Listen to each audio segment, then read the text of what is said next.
Ah oui, putain, oui, je fais l'intro du coup. C'est la record. Oui, bah bonjour à tous. Vous êtes sur Mind Power, bah, comme d'habitude, hein. Aujourd'hui, nouveau podcast. Si vous l'avez pas encore compris. Alors, première question de Sidoine, Sidobélix, Sid Solide, le bolide. Qu'est-ce que t'aurais à dire vis-à-vis du fait qu'on essaye de se développer personnellement, tu vois, d'être une meilleure version de soi-même au cours du temps qui passe, et du fait d'être égoïste. En mode, est-ce que ça serait pas un peu égoïste de vouloir être la meilleure version de soi-même? Ok, bonjour à tous. C'est une question très deep dès le début là, Nico. Bah tu attends, c'est toi qui as voulu que je commence, hein. Je t'ai dit non, on la garde pour le milieu à peu près. Et il m'a fait Vraiment, ouais genre, non. il n'y a pas d'échauffement cérébral là, c'est direct. Bah oui, bah c'est pour Ah, ça. ok, vas-y, repose, repose. Est-ce qu'on est égoïste Ah vu qu'on bah essaye de se développer personnellement? ouais En gros, c'est ça? ouais. Oui, ouais. En vrai, pour ceux qui ont une famille et un cercle proche, vous pouvez vous rendre compte que en fait, plus vous allez donner de l'importance à votre passion et à votre développement personnel, plus vous allez vous accorder du temps pour vous et en enlever pour les autres. Ce qui peut être vu et par votre entourage d'une manière très égoïste en fait. Et vous pouvez de plus en plus faire face à des situations un peu où on vous reproche de faire passer vos intérêts avant l'intérêt des autres, d'être égoïste et de penser qu'à soi-même. Et ça, c'est un peu compliqué à gérer parce qu'effectivement, on n'est pas tout seul sur Terre, on a des proches, il y a des gens qui nous entourent et il faut toujours réussir à trouver un juste milieu entre les attentes des autres, ses attentes à soi, son emploi du temps, les emplois du temps des autres, ceux qui ont une petite amie, ceux qui ont des enfants, ça doit être encore plus compliqué. Euh, Tout est une question d'équilibre, comme d'habitude, mais effectivement, après, est-ce qu'on est égoïste? Nous, en tant que sportifs, on le sentira moins comme ça parce que pour nous, c'est des sacrifices, parce qu'évidemment, on aimerait passer du temps avec les autres, mais on a un devoir qu'on s'est donné à soi-même de s'améliorer, de progresser, de passer du temps pour soi, ce qui est aussi quelque chose de très sain.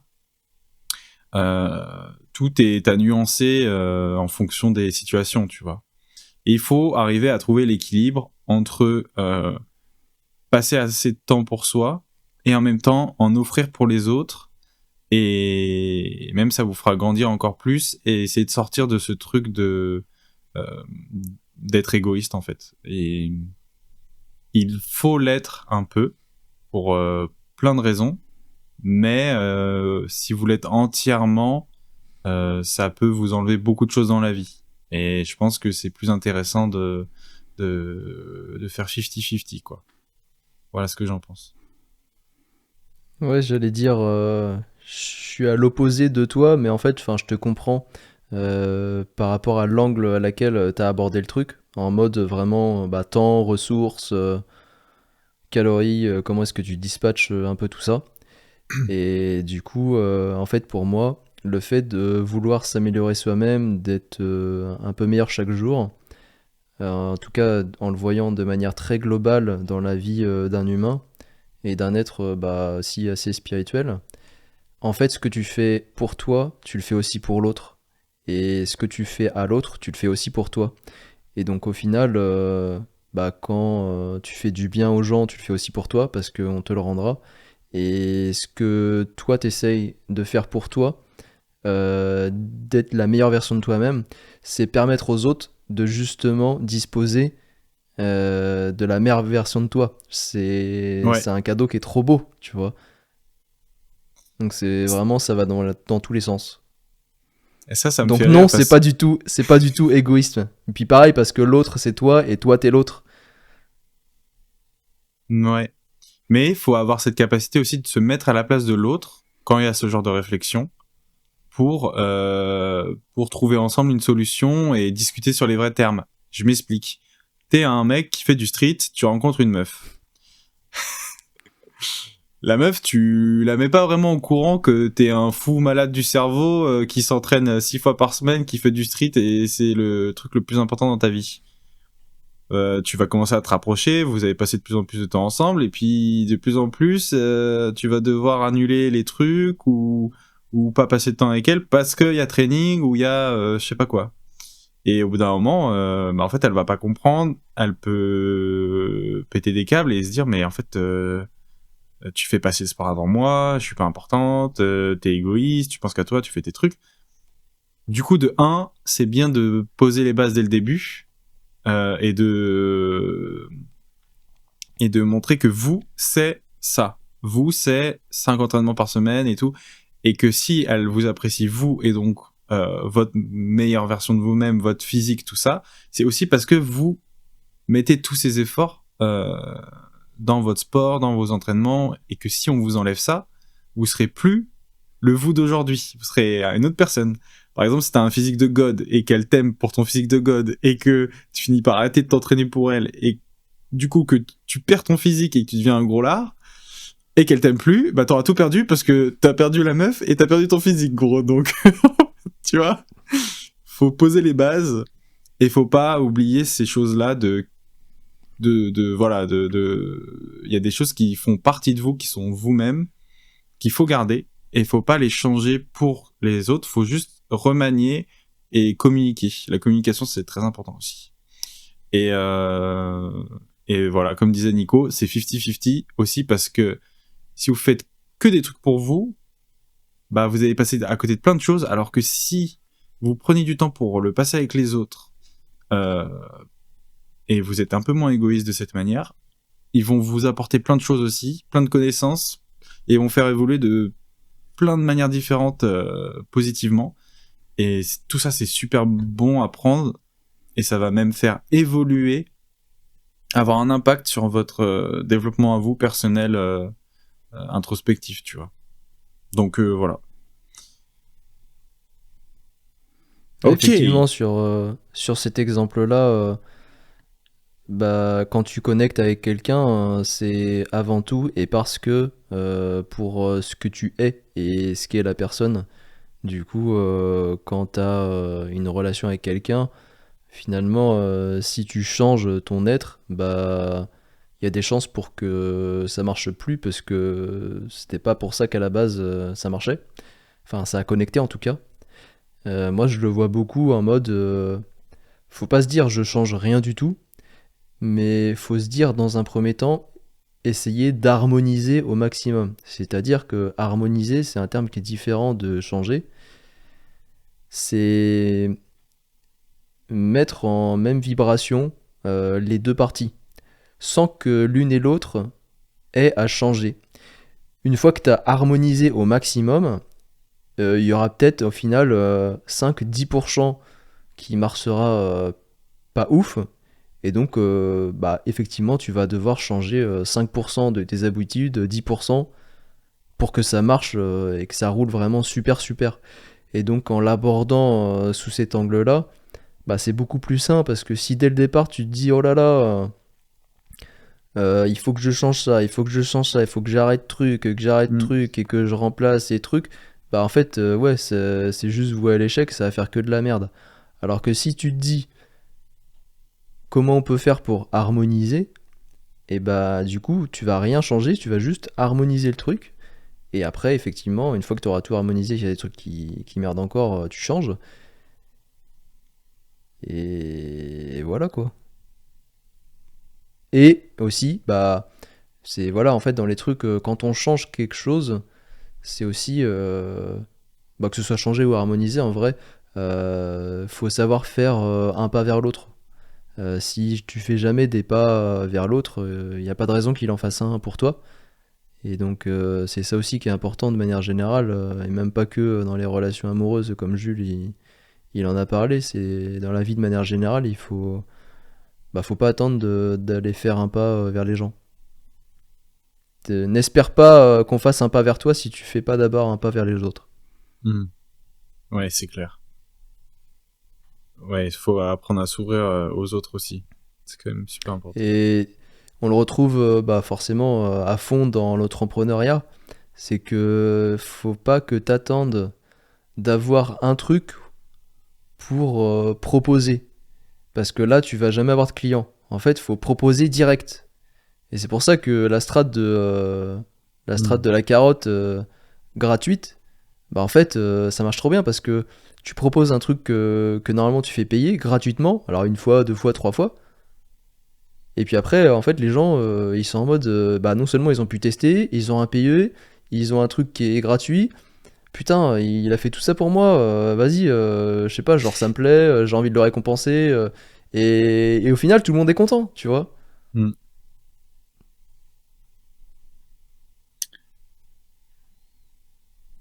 Prochaine question. Peut-on commencer le street après 40 ans? On a déjà Donc eu cette question là. Non. Ouais, C'est bon, il n'y a c'était plus de à questions. 38 ans. Mais ça peut être intéressant de traiter les facteurs limitants et de prendre en considération vraiment l'âge. Tu dis, ok, t'as cet âge-là, tu te mets à sa place. Quel système tu mettrais en place euh, par rapport à cet âge-là, tu vois? Quelle serait la manière la plus optique et intelligente de créer des progrès et des résultats rapides sur on va dire un gars lambda qui a 40-50 ans, tu vois, et qui se dit, vas-y, je commence le street, tu vois. Ça, c'est intéressant. Parce que oui, tu peux commencer à n'importe quel âge, ça, on l'a déjà répondu, effectivement. Mais à quel point, tu vois, qu'est-ce que t'encadres, qu'est-ce que tu crées, tu vois, comment tu prends le truc. Oui, d'accord. Là, c'est plus poussé, tu vois. Parce que t'as 20 ans, vas-y, c'est bon, c'est parti, on s'en fout. Bah, à 40-50 ans, faut être smart, tu vois, dès le début. Bah ouais, je pense. Vu que le corps il vieillit, t'as besoin de pas forcément autant d'en faire que quelqu'un qui est plus jeune pour avoir un niveau qui s'en rapproche. Alors en street, je sais pas trop, mais en tout cas, c'est cette notion de progressivité. Parce que ce qui est inhérent à la vieillesse, c'est le temps que tu mets à récupérer. Et donc, vis-à-vis de ta récupération, qui est plus lente que quand t'es jeune, et bah, t'as encore plus intérêt à être progressif dans ton approche. Donc, que ce soit le nombre d'entraînements par semaine, le temps d'entraînement, etc. Pour être sûr que tout roule. Et puis après, ouais, s'il y a des trucs à rajouter, mais en fait, ça c'est tout le temps. Mais ça va être tout ce qui est échauffement, ta diète, faut que tu optimises un maximum, quoi, parce que tu peux pas. Le moindre écart, tu le sens, enfin, tu vois. Mm. Ouais, en fait, il y a un truc un peu traître de... Il faut directement, limite, être à 100% pour que ça Ouais. soit efficace et que tu vois des résultats, sinon ça va être laborieux. Il y a un truc de discipline et d'exigence qui est abusé en fait. Contrairement à quelqu'un qui aurait commencé jeune et continué jusqu'à 40-50 ans, où tu t'aurais tellement d'années et de bases solides que tu pourrais te permettre plus d'écart, tu vois. Et c'est une première partie de la réponse et j'ai envie d'enchaîner, de combiner avec une deuxième question qui se lie un peu à ça que j'ai reçu sur le Discord. D'ailleurs les gars, incroyable, rejoignez le Discord, j'en profite parce que on est une cinquantaine déjà sur le Discord, c'est incroyable, c'est ouf. Franchement, c'est très cool. Si vous voulez partager vos perfs, discuter avec des streeteux, organiser des trainings, avoir des tips, des Magic tips gratos, franchement, rejoignez le Discord. C'est vraiment fun. Il y a le lien dans la bio du podcast et sur Insta. La question, c'est conclusion rapide des axiomes pour chaque athlète en street que chaque athlète en street doit connaître pour progresser. Ça lie Ok. un peu ça, tu vois. Si on devait C'est les faire bases de l'entraînement.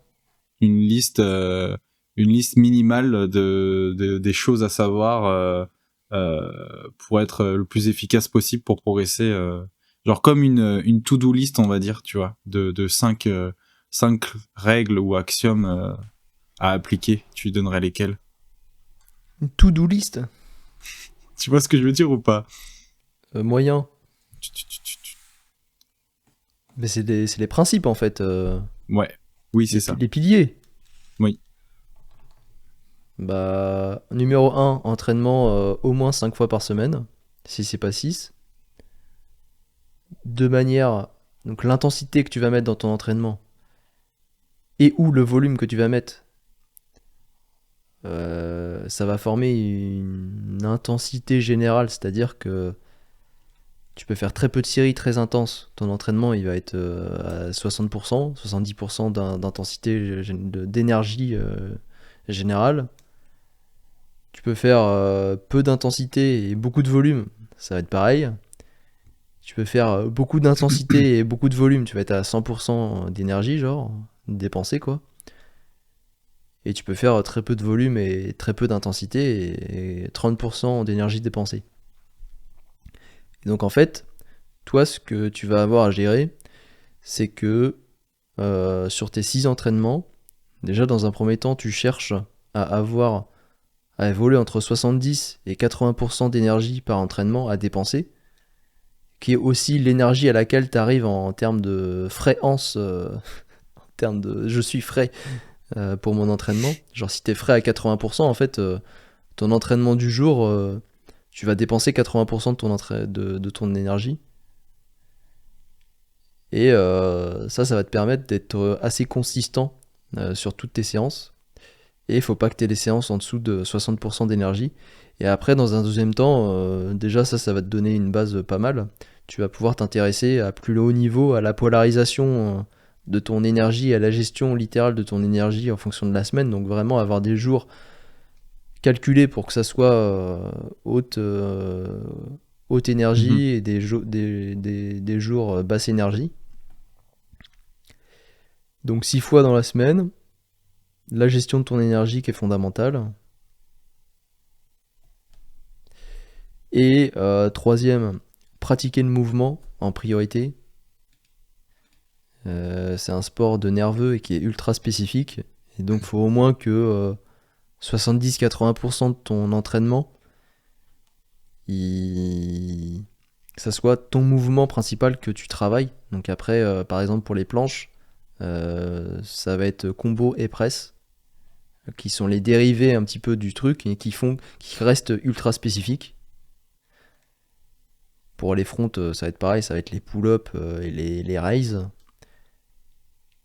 Donc être spécifique un maximum, sachant qu'en fait t'as pas besoin d'artificiel avant un très haut niveau. Donc tu vois, quand je te dis ça, en fait ça t'élimine tout ce qui est lest, tout ce qui est élastique, tout ce que tu veux. Même ce qui est parallèle, hein, barre parallèle. Enfin, dans une moindre mesure, mais bon voilà. Ouais. Et puis, franchement, si tu fais ces 3 choses-là, il n'y a pas de raison que tu n'atteignes pas un niveau un peu stylé, quoi. Bah, et puis, bien sûr, à côté, allez, quatrième, mais qui est en premier, c'est ta récupération hors entraînement. Donc, c'est ton sommeil, ce que tu manges et 2-3 autres trucs à droite à gauche, et puis voilà, quoi. Ouais. Yes, ok, cool. Je suis d'accord avec ça. Quelles sont les perfs de Nicolas sur son power street lift, mouvement par mouvement? Ça, c'est top secret. Oh, oh, oh, ok. C'est top secret. Je dis pas mes perfs. Je suis éclaté au sol, mon gars, donc je te dirai pas mes perfs. Tu sauras mes perfs le jour où je serai top 1 monde. Voilà. Note-le bien, Gwena. Ok. Thomas Cousin, comment bosser la one arm planche? Alors là, on parle à un maître de la one arm planche et un disciple de la one arm planche. Normalement, le disciple est censé dépasser le maître, mais ça va prendre un peu de temps. Comment bosser la one arm planche? Déjà, je pense qu'on sera d'accord tous les deux avec Nico pour dire que c'est très spécifique et t'es pas obligé de la travailler comme tu travaillerais ta full planche, c'est-à-dire qu'elle est il y a un facteur cause à effet entre ton niveau de full et ta capacité à avoir la one arm planche. Ce qui fait que plus tu vas être fort en full, plus tu seras à même d'avoir la force, pas la technique, mais la force de ta one arm planche. Ensuite, tout va jouer du coup sur l'aspect technique, où c'est juste en faisant des tries où tu vas l'apprendre. Donc c'est avoir une bonne proprioception et visualisation de ton corps dans l'espace. Et donc il faut se filmer.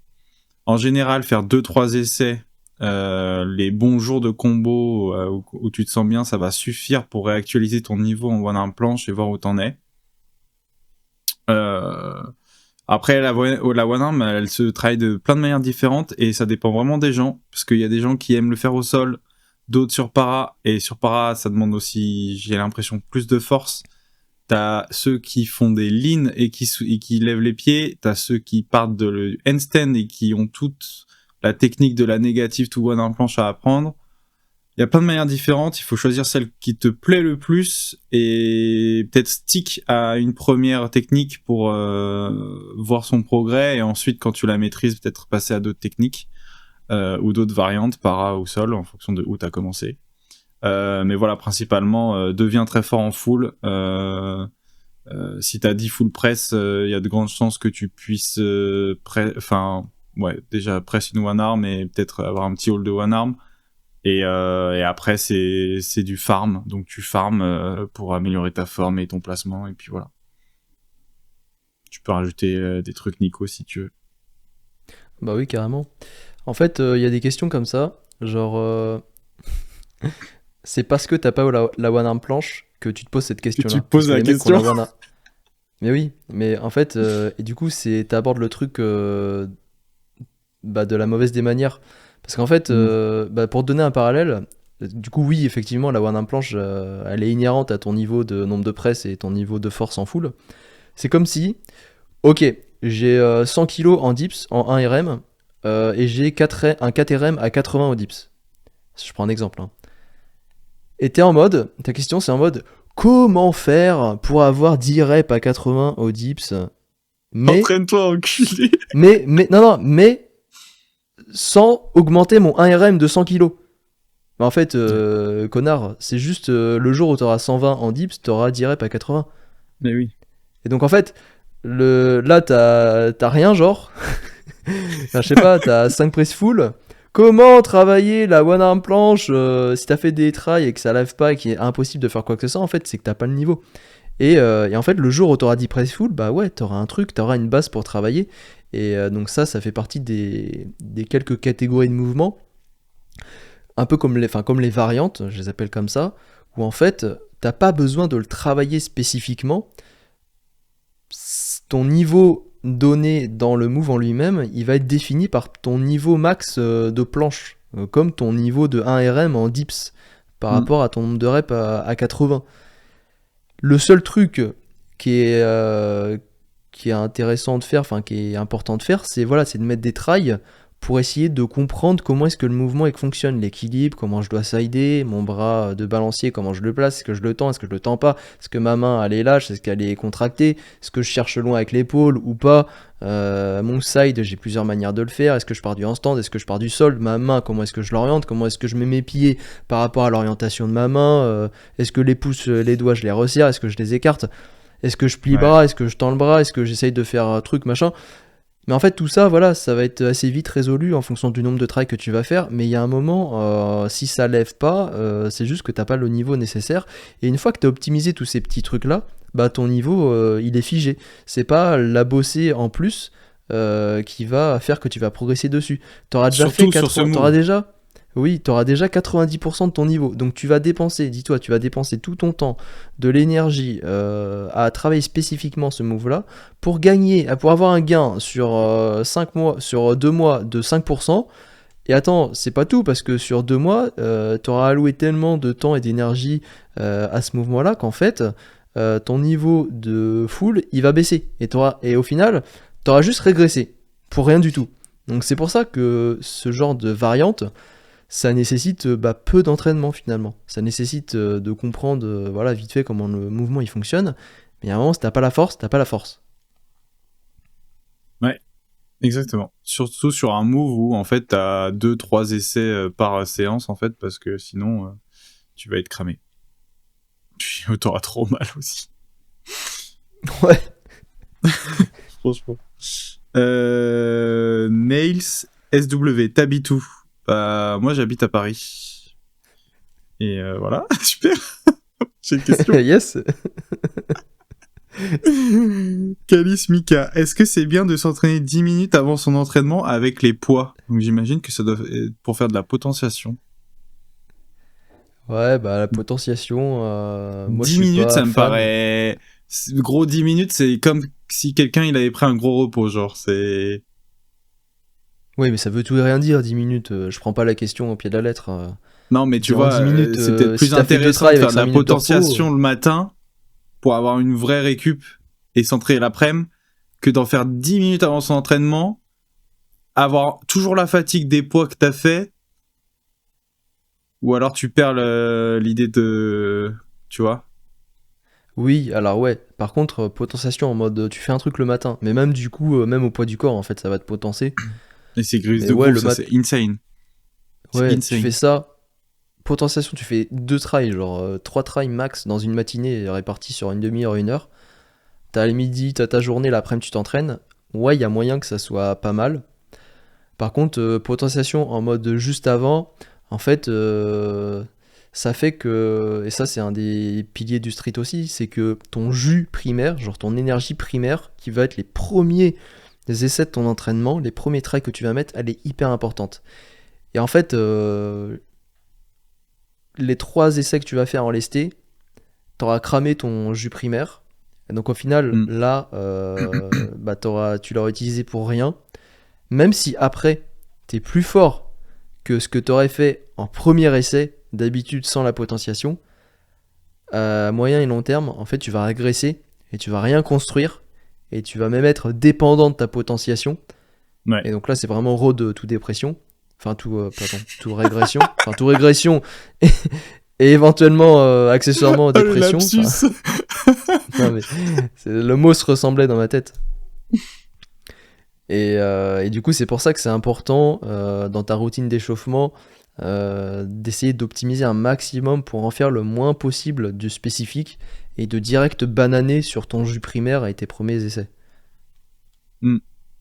D'ailleurs, petit retour d'expérience, ça fait 2 semaines que je fais du grise de groove le matin, à base de 3 trails de full, 3-4 trails de full le matin. C'est insane comme déjà, chaque jour, mes grises de groove sont meilleures. Moins de douleur, plus de hold et une meilleure forme. Donc plus d'incrémentation de nerveux et tout ça. Et comme ça réveille mon corps pour le training de l'après-midi, où il y a encore moins besoin d'échauffement et j'arrive de plus en plus rapidement à forcer max. Enfin, ça banalise tellement le mouvement, et même surtout en termes de douleur et de réaction du corps et de barrière mentale, c'est puissant. Je pense que si je continue, genre dans un mois ou quoi, ça peut être très puissant. Genre. Donc voilà, ça c'est insane. Les gars, si vous pouvez le faire, faites-le. Habituez-vous à lancer des planches tout le temps. C'est génial. Ouais, vraiment, ça donne l'information au corps. Genre, c'est pas parce que il y a, je sais pas, si le matin à 8 heures que tu t'entraînes à 16, allez, t'as 10-12 heures entre ton entraînement et tes trails Oui, de on s'en full. fout. En fait, le corps, il a retenu. Genre, il a vraiment subi l'information, il a capté. Et il s'en souvient, t'inquiète que 12 heures après, il s'en souvient. Et bah, ça marche. En fait, vous rendez pas compte la différence entre faire et ne pas faire, même si c'est faire peu. Ouais. Vraiment, il y a une différence entre le 0 et le 1 qui est telle que t'as pas besoin de faire 10 pour noter une diff, et juste vraiment le fait de passer de 0 à 1, mon gars, ça va changer ta vie parce Ouais, que c'est ça. 1 plus 365, ça fait 365 mon pote, et bref, tu vas rien comprendre à ton niveau après. Donc voilà. Prochaine question. Johan, Géné X. Est-ce que Nico peut dire, si ça n'a pas été déjà fait, pourquoi il a décidé d'arrêter le calisthenics pour se tourner vers le street lifting? est-ce que ça te le ferait kiffer de venir en spectateur à des événements, rassemblements de calisthéniques? Il y a des gens qui ont envie de te voir, Nico. J'aime bien la question. Non, mais ça, c'est des mecs du Discord. C'est des fous. Non, même pas. Même pas. Je crois pas. J'ai arrêté. J'ai pas choisi d'arrêter. J'ai même pas choisi de faire. En fait, mais ça, c'est ma philosophie de vie de manière générale dans la vie. C'est que en même temps, je suis choisi et en même temps, tu choisis pas. C'est un destin que tu choisis ou pas. Mais il y a quand même cette notion de destin. En tout cas, de chemin que tu suis, que tu dois suivre. Donc j'ai pas choisi d'arrêter, c'est la vie qu'on a décidé comme ça. J'ai pas choisi de faire ce que je fais aujourd'hui, c'est la vie qui a un peu fait le truc voilà, comme ça. Mais en même temps je l'ai choisi parce que bah, c'est ma destinée, tu vois. Et je choisis, et on est tous obligés de choisir d'accomplir notre destinée. Euh, mais on peut la repousser indéfiniment, on sera tôt ou tard obligé de faire ce qu'on doit faire. Et ouais, ça serait marrant j'aime bien. En fait, si tu veux, quand je vois des gens faire du street, même des randoms à la salle, des jeunes qui tapent des handstands, je les regarde comme ça, disons, avec un œil très bienveillant. Et c'est cool, tu vois, et genre, j'aime bien. Parce que je suis en même temps très extérieur à tout ça maintenant. Mais tu vois, genre, le street, ça fera toujours partie de moi. Enfin, je l'ai pratiqué pendant 4 ans, quasiment tous les jours. Ça a été une grosse période de ma vie, il s'est passé plein de choses, enfin ça représente beaucoup de choses pour moi, tu vois, genre, et puis même ne serait-ce que sur mon identité. Et donc du coup je suis très extérieur et en même temps très impliqué dedans. Donc ouais, Ouais. mais en fait les rassos, je vais venir, mais c'est chiant parce que maintenant avec Mindpower on voit ma gueule, du coup c'est plus propice à me reconnaître. Oui. Parce que moi, Mais je bon. veux venir sans qu'on me reconnaisse, genre, Oui. ah ouais, tu fais du street, De ah toute ouais, façon, putain, mec, ok. on va parler après du dernier assaut d'ISN, mais il y avait beaucoup de monde, mais il y avait beaucoup de jeunes en fait. Et je pense pas que les jeunes, à part s'ils sont sur Mindpower, les jeunes ne nous connaissent pas et ne te connaissent pas, je Vas-y. pense. Bah, j'irai à des rassos, mais que de John. Vas-y, bah prochain assaut les gars, Les... j'essaie de chauffer Nico de venir. Quand il y a des rassos à Saint-Truide sur la saucisse, Oui, oui, et oui. Prochain ben. assaut sur Paris là. Ok, génial. Euh... Voilà, ensuite, bah, Johan nous remercie pour le podcast. Et ben, c'est avec plaisir, mon gars, qu'on fait ça. Je crois qu'on m'avait posé une autre question. Je ne la retrouve pas. Ok, on va passer sur les questions du Discord. Bah, tiens, petite question de Keplo.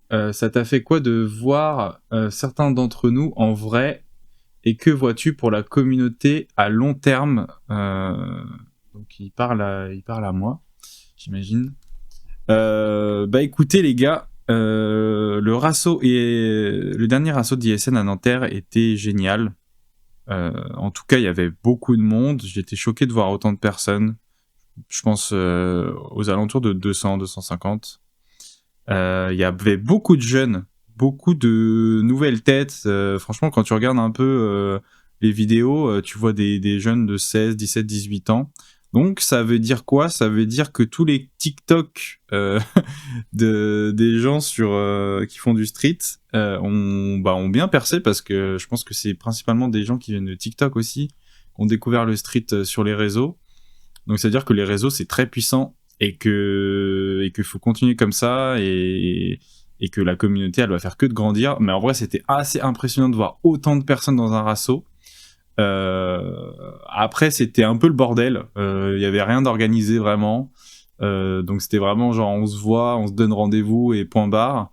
Ce qui fait que ça a vraiment débordé sur les bords. Chacun s'entraîne dans son coin de partout parce qu'il y a trop de monde. Des fois, il y a des rondes. Alors là, c'est un truc qu'on voit de plus en plus. Tu sais, ça fait des rondes au milieu et chacun passe à son tour faire une perf, tu vois, Nico. Et bon, il y a un petit mood de vas-y, chacun montre ce qu'il sait faire. C'était aussi très cool parce qu'il y avait pour le coup, il y avait des gens, des débutants et des intermédiaires qui osaient passer devant tout le monde et faire des trucs. Donc ça, je trouvais ça cool et je trouve que les mecs ont du courage, tu vois. C'est cool de pas avoir juste les meilleurs du monde passer au milieu de tout le monde, tu vois. Ça, c'était sympa. Donc bon, c'était très cool d'organiser cet event. J'ai revu pas mal de gens. Moi, ça m'a fait trop plaisir de vous voir. Ouais, du coup, il y avait des mecs du Discord. On était 4-5. Ça m'a fait trop plaisir de vous voir, de training un peu avec vous, d'échanger. C'est vraiment chouette de mettre des visages sur des pseudos et des noms. De toute façon, c'est le but du Discord, les gars. C'est de créer des vrais trucs aussi dans la vraie vie, pas juste sur les réseaux, de se rencontrer en vrai, de faire des trainings, de créer quelque chose, tu vois, c'est ça le but. Quitte à ce qu'un jour, on organise un rassemblement Mind Power et il y ait 300 personnes au rasso. Je serai pas là, hein, je vous le dis. Si, tu seras non, obligé. je n'ai pas. Enfin bref, non mais ça c'est un truc qui est possible un jour, on sait jamais. Hein. En tout cas, ça m'a fait très plaisir. Qu'est-ce que je vois pour la communauté à long terme alors, je sais pas si tu parles de la commu du street ou de la commu Manpower. La commu Manpower, on est très peu pour le moment. En vrai, on est une 50aine. Mais c'est déjà très cool. Ça me fait plaisir. Mais du coup, ouais, ça pourrait tendre vers des trucs comme ça, si c'est pour Manpower, tu vois. Créer des trainings, des rassos, des événements. Enfin, en vrai, on pourrait créer des trucs stylés. Et pour la commu du street, bah écoutez, je sais pas, vu que c'est des gamins de 16 ans qui font des planches, je sais pas quoi leur dire. Non, en vrai, ça fait plaisir de voir beaucoup de gens découvrir notre sport. Je sais pas du tout vers où ça va aller, comment ça va évoluer en termes de compétition, je pense qu'on est trop freestyle dans tous les sens et que pour organiser un sport comme le street, ça va être difficile. Sachant que la règle d'or, c'est la liberté et que chacun fait ce qu'il veut. En fait, le street, c'est un sport d'anarchiste, tu vois. Et c'est tellement l'anarchie que comment tu veux mettre de l'ordre et de la discipline là-dedans, c'est complexe. Mais c'est ce qui fait la beauté du street aussi, donc j'espère rien, je veux juste voir le sport évoluer et les gens qui en font kiffer et le partager de manière bienveillante et en donner et montrer les côtés positifs. Voilà, c'est tout ce que j'espère pour le moment. Toi, t'as encore une vision de la commu du street, Nico, ou t'es totalement externe? Mais est-ce que ça t'intéresserait aussi de t'y replonger un petit peu? Non, je m'en branle. Voilà. On est les outsiders du street. Non, mais ouais, ça me ferait marrer, ça me ferait plaisir. C'est pas un truc qui me dérange, ça me fait plaisir de voir des gens qui font du street en rasso ou quoi, tu vois. Est-ce que faire un training front le matin d'environ 1h30 et planche l'après-midi de 2 heures est plus optimisé si on veut progresser rapidement, ou vaut mieux faire les deux dans une séance de 2h30? En gros, soit tu splits, soit tu fais ensemble. Qu'est-ce que t'en penses? Refais la question, c'est planche et front. Ouais. Est-ce que tu fais front le matin pendant 1h30 et planche l'après-midi pendant 2 heures, ou est-ce que tu fais les deux en 2h30 l'après-midi? Bah, comme tu veux en fait. Fais ce qui marche le mieux. Parce que dans les deux cas, il y a un peu des plus et des moins qui se compensent. Du coup, bah, teste et voilà. Et effectivement, le grise de groove en front, c'est un truc qui peut beaucoup aider aussi. Hein. Ouais. Mais dans tous les cas, les gars, si vous voulez plusieurs figures, c'est sûr que votre temps d'entraînement, il va doubler et que il y aura de plus en plus de trucs à prendre en compte et que c'est exponentiel en fait. Donc c'est des choix aussi, tu vois. Est-ce que tu veux être master planche? Est-ce que tu veux être master front? Est-ce que tu veux être complet? C'est vraiment des bonnes questions à se poser. Donc pour ça, voilà, recentrez-vous de ouf sur ce que vous voulez. Et j'en profite, Nico, est-ce que ce serait pas le moment où on repartage notre système fluide et on fasse la propagande de notre système? Ouais, je sais pas de quoi tu veux parler, mais vas-y. D'entraînement. Ouais, juste. Quel enculé. Juste, ouais, c'est pour ça que je t'ai dit tout à l'heure, fais, parce qu'en fait, tu vas faire et tu vas voir qu'il faut que tu alloues 3 heures à ton entraînement par jour. Et en fait, ça va tuer ta vie à côté. Et du coup, ça va répondre à ta question. En fait, tu te en bats les couilles d'avoir les deux. Tu vois, il y a de ça aussi. Mais ouais, tu vois, pour expérimenter les limites de ta logistique de vie. Voilà, c'est tout. Hmm. Donc vas-y, qu'est-ce que tu veux faire le podcast tout seul maintenant? Non, non, Avec ton je voulais système? qu'on. Oui, attends, c'était sur YouTube, je crois que j'avais eu cette question. Euh...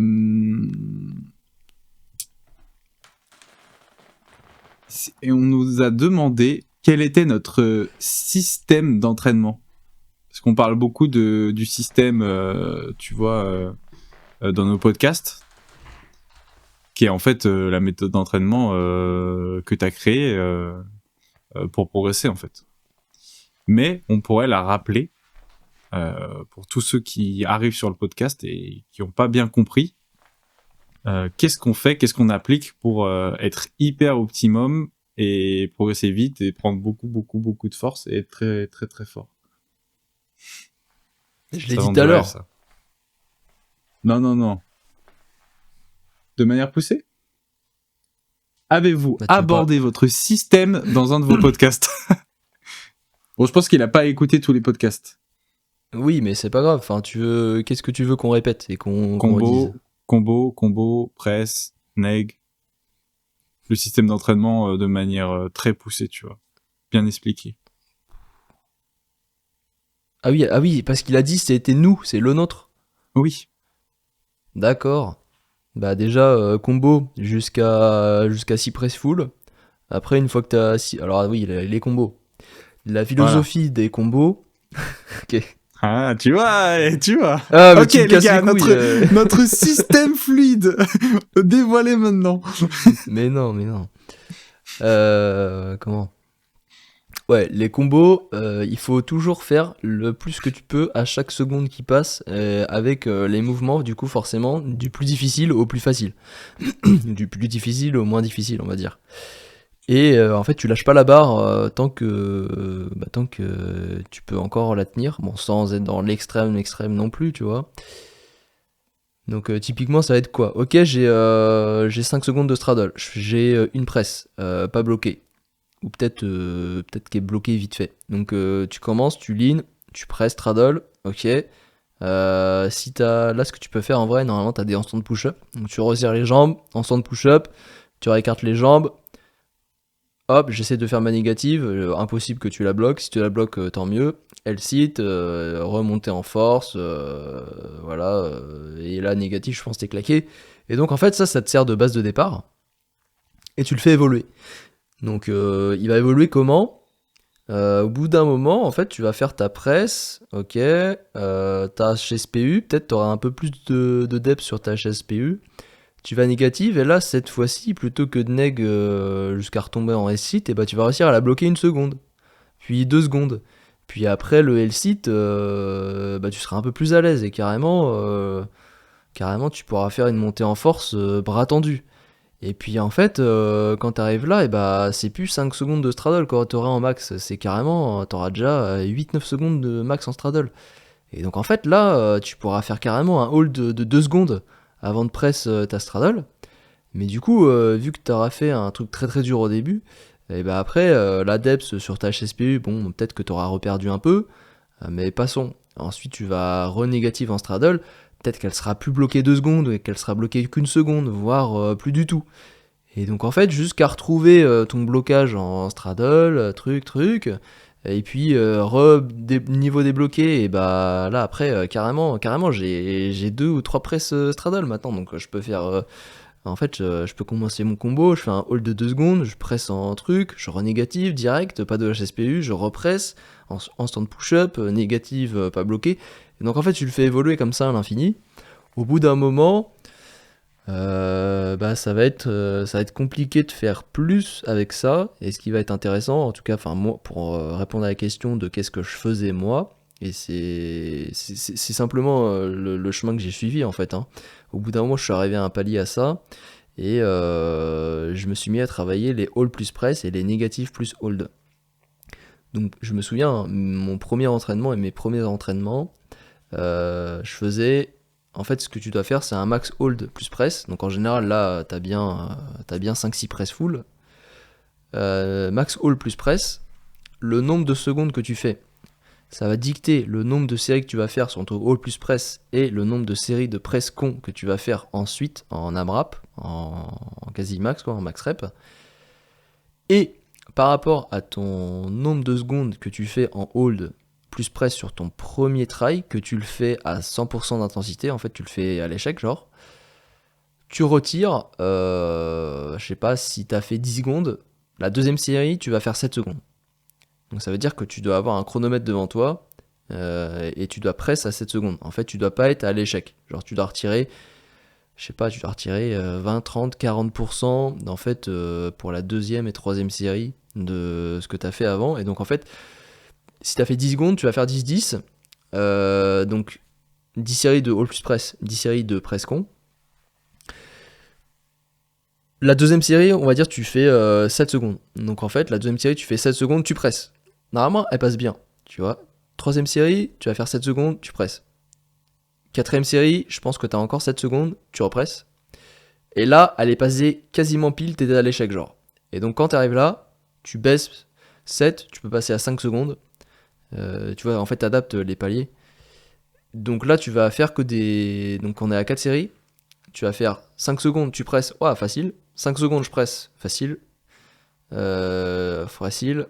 Et puis après, peut-être la huitième, elle est passée dure. Du coup, au lieu de 5, si t'as encore 2 x 4, tu fais 2 x 4 secondes. Sinon, tu passes à 3. Mais il faut vraiment que ça soit facile quand tu baisses d'un palier de secondes. Ça doit être bien parce qu'après, ça va être dur. Et il faut au moins qu'un palier, en fait, tu le fasses 2 fois minimum. Si c'est pas 3, 4 ou 5, entre 2 et 5, on va dire.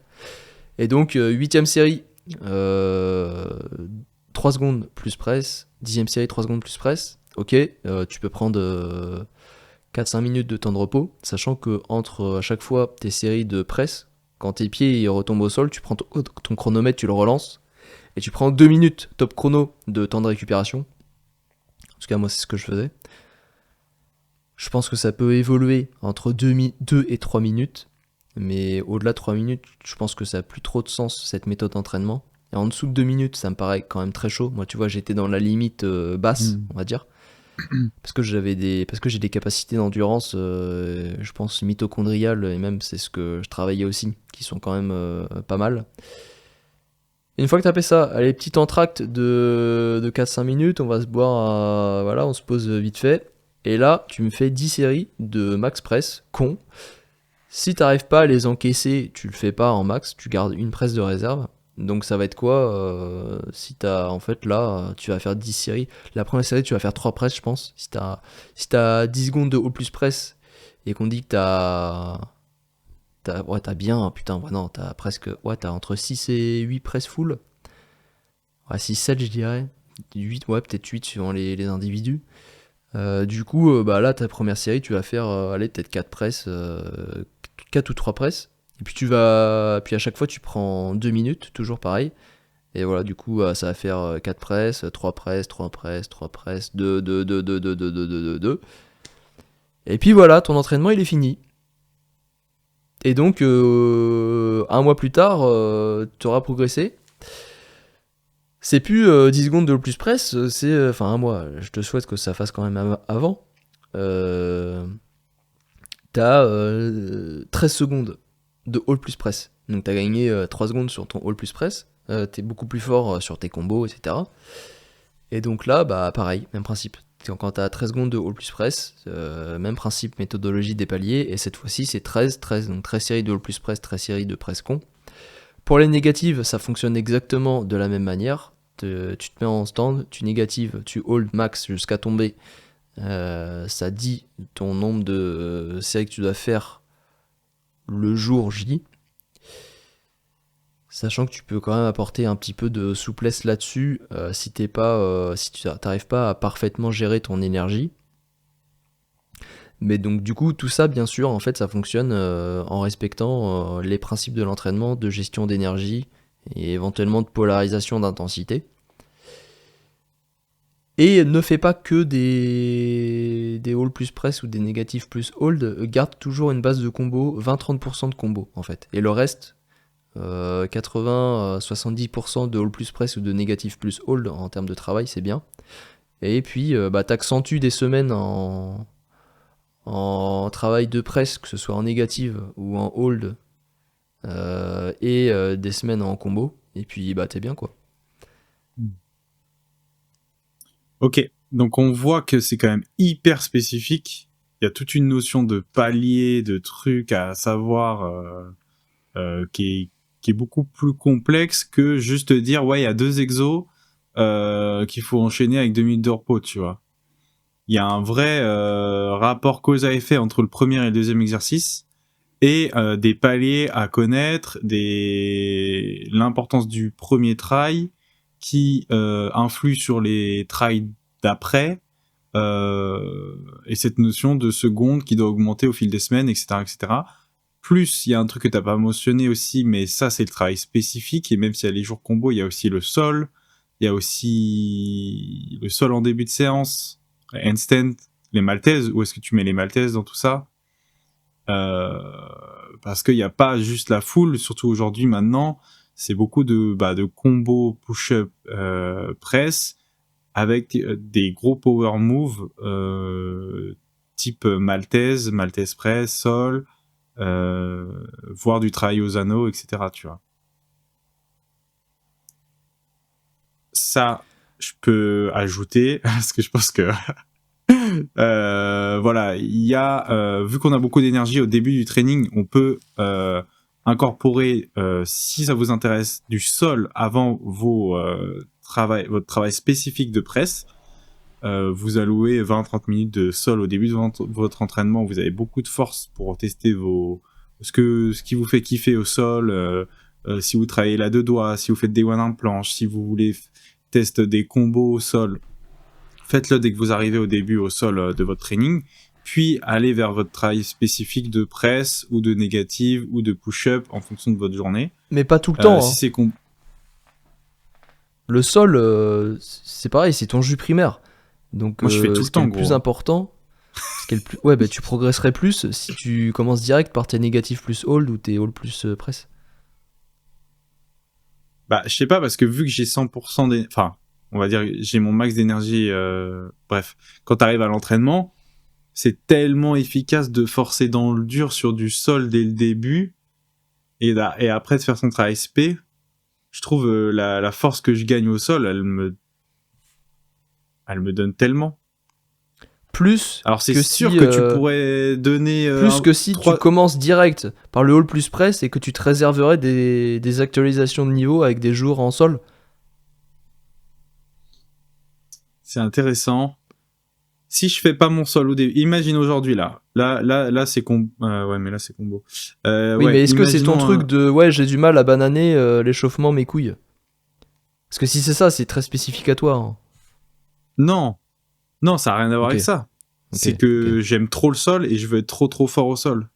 Oui, ok. Donc j'arrive à l'entraînement, je fais des suppi hold press combo.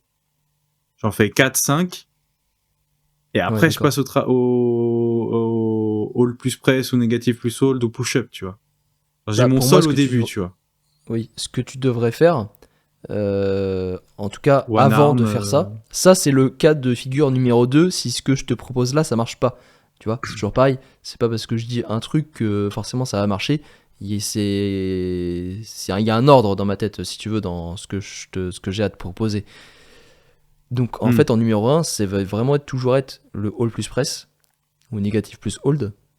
Après tu cales du sol machin si tu veux en caler, mais les jours où tu veux travailler ton sol, où tu veux progresser sur ton sol, tester du coup ton jus primaire sur ton sol, ce qui, soit dit en passant, dépenser son jus primaire sur du sol, c'est pas ce qui fait progresser le plus.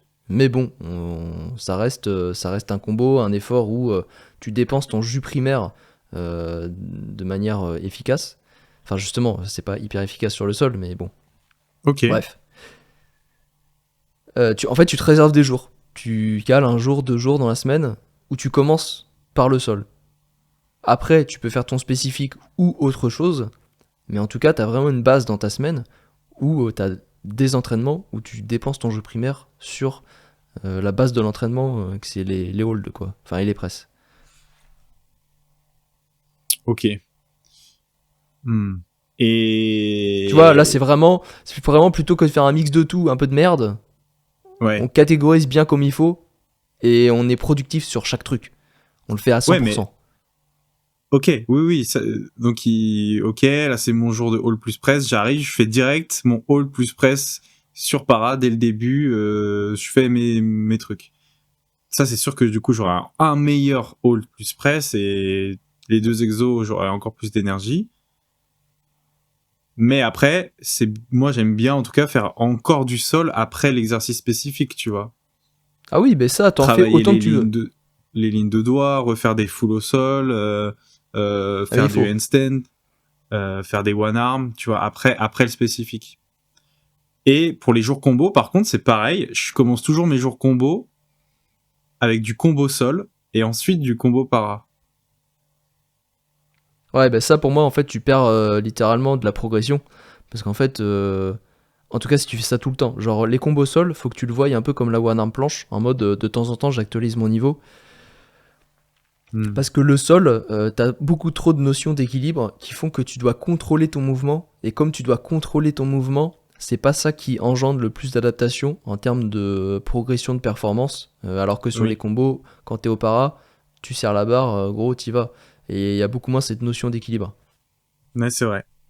Non, mais tu vois, ce qui me chauffe, parce que moi, j'ai réadapté mon plan, mon système, euh, par rapport à moi et ce que j'aime faire du tien. Si vous voulez, je peux vous le partager. Mais tu vois, par exemple, j'ai 2 jours de combo par semaine. Et du coup, ce que tu me dis, ça me motive à faire un jour où je vais commencer au sol et l'autre jour où je vais commencer sur para, par exemple, tu vois. Ce qui fait qu'effectivement, ça va adapter, ça va changer et ça va peut-être amener de l'adaptation. Mais si tu Et pour veux, moi, ce qui est même moi, encore mieux, c'est de faire que des jours où tu fais des paras. Et en fait, vu que constamment, après tes spécifiques, que ce soit combo, all plus press, négatif plus hold, tu fais du sol, tu fais des fulls, des straddles, des négatifs straddles, du handstand au sol, dans tous les sens, c'est free. Genre, ton entraînement, il est oui, mais fini. j'aurais Tout ce beaucoup que moins de là, tu vas force. faire, oui, t'as beaucoup moins de force, mais bah les couilles. En termes d'équilibre, le corps il comprend des trucs. Même si il y a cette notion de je suis avancé dans l'entraînement, donc mon corps il réagit pas pareil que sur mon jeu primaire, mais t'accumules quand même de l'XP. Et réservé de temps en temps, un jour, 2 jours, toutes les 2 semaines, où là tu commences par ton sol. Tu vois, genre je polarise encore plus comme ça. Oui, c'est-à-dire que si tu t'entraînes 5 fois par semaine, t'as 3 jours où tu commences sur para et 2 jours où tu commences au sol.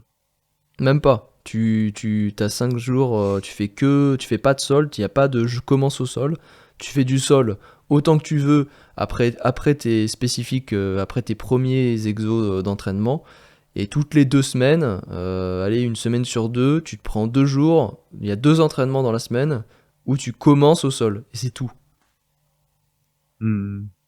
Oui, ok. C'est un peu de l'actualisation de ton niveau au sol par-ci par-là, quoi. En gros. Enfin, en tout cas, Intéressant. en numéro un, moi je fais ça. Après, si ça marche pas, effectivement, on y va Oui. petit à petit jusqu'à arriver à ce que tu fais aujourd'hui. Ok, bah, très intéressant, en vrai. Je vais tester et je vais te dire, je te dirai ce que ça a donné. Parce que il y a tout un truc où, tu vois, les gens, ils ont aussi envie de faire des planches de doigts, des maltaises, et ils se disent, mais putain, mais du coup, je fais quand mes maltaises parce que j'ai besoin de beaucoup de force pour faire mes maltaises, sinon j'y arrive pas. J'arrive pas à faire mes maltaises en fin de séance, tu vois. Enfin, il y a tout ce genre de truc aussi, tu vois, qui peut être dur et qui peut amener aussi les gens à se poser des questions, genre où, à se prendre la tête, genre putain, mais où est-ce que je les cale, tu vois. Bah ça, c'est pareil. Genre, par exemple, Maltese, c'est jamais, mais jamais de la vie en fin de séance. C'est forcément en début de séance. Et en fait, sur ce genre de move, ça fonctionne de la même manière que la one arm planche, à la différence que la Maltese, C'est pas un truc qui vient avec ton niveau de full qui progresse, parce que au bout d'un moment, ça devient spécifique et il faut la bosser pour être bon et progresser dessus. Et puis c'est pareil, nerveusement, quand tu l'as pas et que on va dire, allez, si t'as le niveau pour lean en straddle et avoir une wide qui décolle de 2-3 secondes, je pars du niveau le plus bas. Mais en fait, en partant du niveau le plus bas, qui est le prérequis, après, ça suit si tu veux. Et bah, tu fais 2 fois par semaine. T'as 3 tries au début d'un entraînement. Alors, un entraînement, est-ce que c'est un entraînement qui est haute énergie ou basse énergie, moyenne énergie? J'aurais plutôt tendance à quand même dire faut que tu sois frais, genre. Du coup, tu vas faire 2-3 essais. Tu te reposes bien entre tes essais. Tu prends 5, 6, 7, 8 minutes. Tu fais ton try de straddle, maltese. Et après, tu fais ton entraînement. Et donc, non seulement tu vas t'habituer à faire ton entraînement avec ça avant, et donc si tu arrives à progresser sur ton format d'entraînement en ayant ça avant, ça veut dire que vraiment littéralement tu progresses de zinzin sur ton format d'entraînement de base, parce que quand je te retire tes 3 tries de maltese, bah alors là t'as tout ton jus de chez tout ton jus et t'es trop fort. Et justement tu dépenses ton jus primaire, en tout cas une bonne partie, une petite partie de ton jus primaire, parce que ça reste que 3 essais, ça reste des essais qui sont très courts, sur ta maltese. Et du coup, si tu veux progresser sur quelque chose, c'est sur quoi tu dépenses ton jus primaire. Hmm. Et donc Mais tu du fais coup, ça, et voilà. sur n'importe quel jour que ça soit combo ou travail spécifique. Alors, bonne Parce qu'il y a question. cette question-là, et il y a l'autre question qui vient après, c'est ouais, mais gros, moi j'ai le niveau de faire des wide Maltese sol. Du coup, mon jus primaire, je veux le commencer au sol, en faisant des Maltese sol, et pas sur para, tu vois. Pour la maltese, c'est différent. Il n'y a pas d'équilibre, genre... Oui, oui, ça c'est vrai. c'est... Mais du coup, tu vois, t'as envie de faire au sol parce que c'est plus dur et ça te donne plus de force, tu vois, par exemple. Ouais, bah fait. Ouais, C'est moi ce je que vais je faire, faisais, c'est hein. sûr. Mais Et même, tu t'es chauffé, tu faisais tes Maltese direct. ouais, je te dis 3 essais. Tu peux même, des fois, tu vois, 3 essais 2 fois dans la semaine, ça fait pas mal. Euh, Tu peux réduire à 2 voire un. Et t'adaptes Ah ouais. entre 2 et un essai, 1 à 2 jours par semaine, entre 1 et 3 jours par semaine, et t'adaptes au fil de l'eau comme ça. Comme ça te permet aussi d'avoir quand même des semaines et des enchaînements de 2 semaines où tu repriorises quand même beaucoup ton jus primaire sur ton spécifique, ton combo Ouais. ou ton all plus press, ton négatif plus hold. Et en même temps, tu gardes la maltese et voilà. Et en fait, tu le fais évoluer comme ça au fil de l'eau, au fil du temps. Oui, je vois. En fait, le vrai truc qui est dur là-dedans, et je m'adresse à tous ceux qui nous écoutent, c'est d'arriver à savoir qu'est-ce que vous voulez, qu'est-ce que vous devez prioriser, et c'est que un truc de vous allez tester et il faut continuellement être en train de l'adapter en fonction de comment ça progresse et de votre niveau et de tel truc, tu vois. Parce que y a peut-être des mecs qui veulent aussi plus des push-up, tu vois, plutôt que des maltaises. Et du coup, bah, ça sera réadapté en push-up. Enfin, il y a beaucoup de choses, et du coup, les mecs, ils vont commencer à se creuser les méninges, genre, comment je réadapte ça en push-up, tu vois. Plein de trucs comme ça. Et aussi, bah voilà, quel jour je le fais, tu vois. Est-ce que je le fais pendant mes jours combos, mes jours spécifiques, euh, blabla.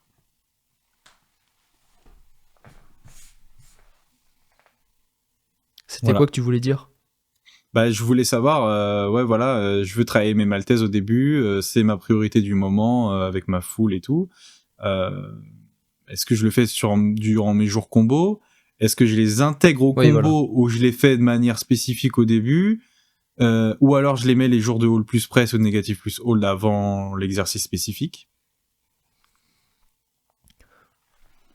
Franchement, c'est comme tu le sens. Ok,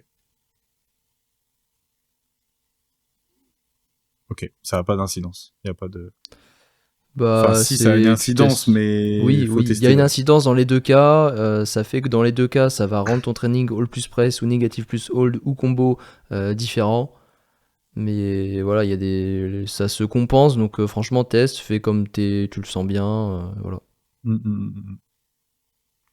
En tout cas, moi, du coup, pour en revenir à comment moi j'ai adapté le training de Nico, parce que le training de Nico comportait principalement un axe dirigé vers les presses, et que moi j'ai aussi des objectifs en push-up, donc ça rajoute un énorme truc, tu vois, par rapport à la méthode que tu avais créée toi, où fallait réintégrer les push-ups dedans et avoir une progression dessus. Ça va, Ouais, ça baigne. ça baigne.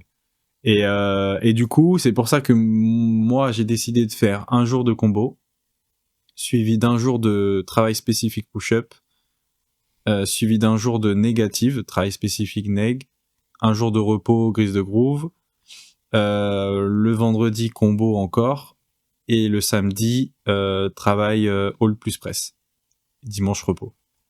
Ce qui fait que dans une semaine, donc c'est un bloc d'une semaine, on va dire, qui se répète. Dans une semaine, j'ai 2 jours combo où du coup, je vais pouvoir faire du sol, des paras et tout ce que je veux. Donc, c'est-à-dire que ça intègre les maltaises, les push-ups, les presses, les négatives, enfin tous les mouvements que je veux et que je fais dans mes combos. Et les trucs spécifiques, genre one arm planche, deux doigts planche, trucs comme ça. Ensuite, t'as un jour space push-up pour vraiment améliorer ta progression en push-up. Un jour spé neg pour les neg, le repos, deuxième jour combo, et dernier jour presse. Ce qui fait qu'en fait, tu travailles tous les exos que tu veux dans ta semaine, et que dans ta semaine, tu fais tout, en fait. Ce qui fait que tout reste très frais de semaine en semaine, tu vois. Et vu que c'est régulier et que c'est fréquent, t'as une progression de semaine en semaine sur chaque truc, tu vois. Et c'est adapté en fonction de mon niveau et de ma récup sur tel ou tel exercice au niveau de l'ordre. Et pour l'instant, ça marche très bien. Voilà. Je sais pas si t'as des retours à faire là-dessus, Nico. Bah non, c'est bien. Parfait. Et ben voilà, c'est une fin de podcast. Combien de temps on a parlé? 1h07. Bon, on est bien. Ça fait 1 heure, ouais. Ouais. Bah écoutez, les gars, de toute façon, on est arrivé à la fin des questions. Donc voilà. Très content d'avoir fait cet épisode. N'hésitez pas à nous poser des questions pour le prochain Q&A, que ce soit sur le Discord ou dans les commentaires de la vidéo. Rejoignez le Discord si vous l'avez pas fait. Si vous avez des questions sur la méthode d'entraînement, posez-les nous et on y répondra dans le prochain épisode. Et puis voilà, hein, portez-vous bien et à la prochaine.